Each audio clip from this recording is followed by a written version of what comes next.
देवीच्या या स्वयंभू पाषाणाला देवीचं वारुळ असं म्हणलं जातं। आज कार्तिकी अमावस्येला माऊली देवीच्या पालखीचा उत्सव आणि रेडी गावाची जत्रा भरते।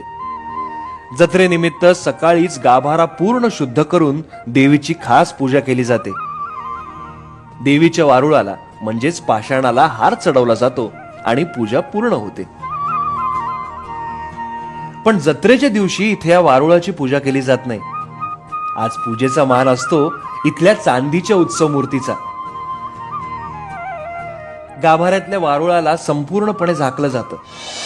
त्यावर पुढे एक चबुतरा बनवला जातो, ज्यावर उत्सव मूर्तीची प्रतिष्ठापना होणार असते। त्याच्याच तयारीला आता सुरुवात झाली।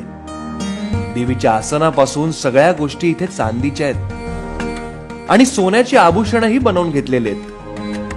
त्यांना सुरक्षित जागेतून बाहेर काढलं जातं। देवीला चबुतऱ्यावर बसवलं जातं। तिला सुंदर साडी नेसवली जाते, दागिने चढवले जातात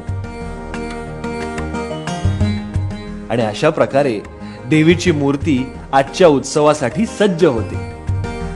जुनी माणसं म्हणतात की खडक चुन्याने बांधलेलं कौलारू मंदिर म्हणजे कोकणी बांधकामाची अस्सल ओळख आणि नवीन बांधकामात ते हरवून जाईल असं त्यांना वाटत होतं। पण नवीन बांधकाम करून सुद्धा हे राखून ठेवलेलं बाळिंग